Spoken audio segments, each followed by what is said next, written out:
Дээхөө баажи. Чи намайг дайлж байгаа мó? Дугай дээхөө.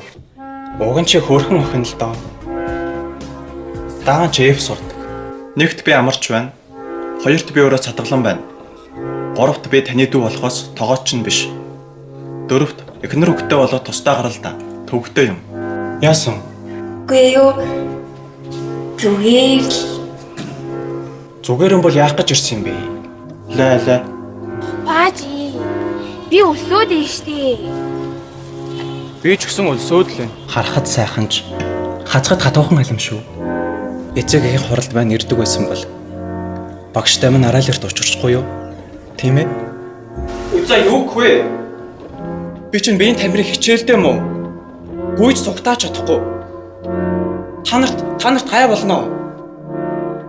Би та нарт гай болно гэж хэлсэн шүү дээ. Яанааха. Би одоо шорон шаах уу?